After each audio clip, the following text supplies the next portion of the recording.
এনকেফেলাইটিছত আক্ৰান্ত তিনিটিকৈ শিশুৰ মৃত্যু হৈছে। যোৰহাট মেডিকেল কলেজ হাস্পাতালত মৃত্যু হৈছে তিনি শিশুৰ। যোৰহাট শিৱসাগৰ গোলাঘাট জিলাৰ তিনিটি শিশুৰ মৃত্যু হৈছে।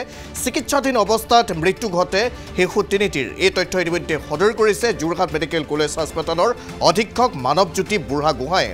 সকলোকে সাৱধানতা অৱলম্বনৰ আহ্বান জনাইছে যোৰহাট মেডিকেল কলেজ হাস্পাতালৰ অধীক্ষকগৰাকীয়ে। আকৌ এবাৰ উল্লেখ কৰিব বিচাৰিছোঁ, আন এটা ব্ৰেকিং এই মুহূৰ্তত জনাইছোঁ। এনকেফেলাইটিছত আক্ৰান্ত হৈ তিনিটিকৈ শিশুৰ মৃত্যু হৈছে জেএমচিএইচত চিকিৎসাধীন হৈ আছিল আৰু চিকিৎসাধীন অৱস্থাতে মৃত্যু হৈছে শিশু তিনিটিৰ। যোৰহাট শিৱসাগৰ গোলাঘাটৰ এই তিনিটি শিশুৰ মৃত্যু হৈছে।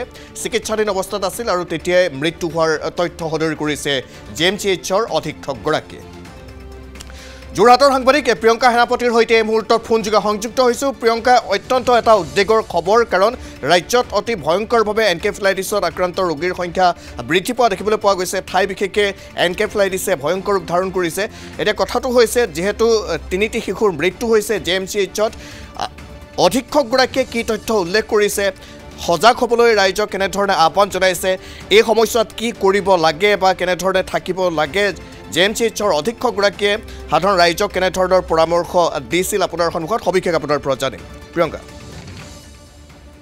চাওক পাৰ্থ, আপুনি উল্লেখ কৰাৰ দৰে যোৰহাট চিকিৎসা মহাবিদ্যালয়ৰ চিকিৎসালয়ত দুদিন পূৰ্বে তিনিটি শিশুৰ এনকেফেলাইটিছ ৰোগত আক্ৰান্ত হৈ মৃত্যু হৈছিল আৰু তেওঁলোকক প্ৰথমে পৰিয়ালৰ লোকে জ্বৰ কাহত আক্ৰান্ত হোৱাৰ পাছতেই যোৰহাট চিকিৎসা মহাবিদ্যালয়ত ভৰ্তি কৰোৱা হৈছিল আৰু 24 ঘণ্টাৰ ভিতৰতেই দুটি শিশুৰ মৃত্যু হয় আৰু এটি শিশু প্ৰায় 3-4 দিন পূৰ্বে মৃত্যু হৈছে বুলি অধীক্ষকগৰাকীয়ে উল্লেখ কৰিছে। আৰু অধীক্ষকগৰাকীয়ে এটা কথা পাৰ্থ উল্লেখ কৰিছে যে চাহ বাগিচা অঞ্চলবোৰত বৰ্তমান সময়ত সতৰ্কতাৰ অধিক প্ৰয়োজন আৰু সজাগতামূলক সভা আহ্বান কৰিবলৈও অধীক্ষকগৰাকীয়ে উল্লেখ কৰিছে। যিহেতু চাহ বাগিচা অঞ্চলসমূহত শেহতীয়াকৈ ডায়েৰিয়াকে ধৰি জ্বৰ কাহত আক্ৰান্ত ৰোগীৰ সংখ্যা বৃদ্ধি পাইছে। যোৰহাটৰ বিভিন্ন চাহ বাগিচা অঞ্চলসমূহৰ সহস্ৰাধিক ৰোগী আচলতে যোৰহাট চিকিৎসা মহাবিদ্যালয়ৰ চিকিৎসালয়ত বৰ্তমান সময়তো ভৰ্তি হৈ আছে। সেয়েহে অধীক্ষকগৰাকীয়ে উল্লেখ কৰিছে যে সাধাৰণ জ্বৰ হ'ল বুলিয়ে কোনো লোকে যাতে ঘৰতে বহি নাথাকে, চিকিৎসকৰ পৰামৰ্শ লওক বা স্থানীয় ক্ষুদ্ৰ প্ৰাথমিক স্বাস্থ্য কেন্দ্ৰসমূহলৈ যাওক বা যোৰহাট চিকিৎসা মহাবিদ্যালয় চিকিৎসালয়লৈকে আহক বা নাতি দূৰৈত থকা যিসমূহ আচলতে চিকিৎসা কেন্দ্ৰ আছে, সেই কেন্দ্ৰসমূহত সাধাৰণ জ্বৰ বা কাহ হ'লে দেখুৱাবলৈ পৰামৰ্শ আগবঢ়াইছে সকলোকে।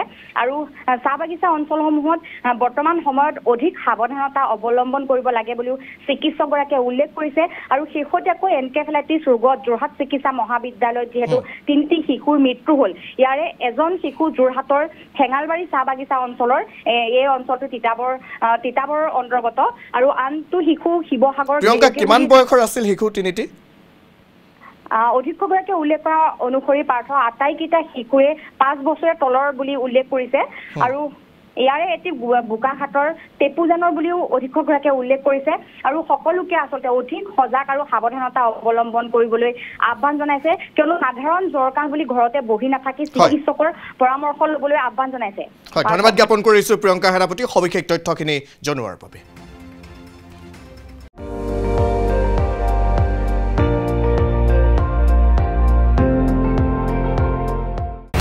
আপুনি চাই আছে ND24, সৰ্বশ্ৰেষ্ঠ নহয় সৰ্বোত্তমৰ দৌৰত।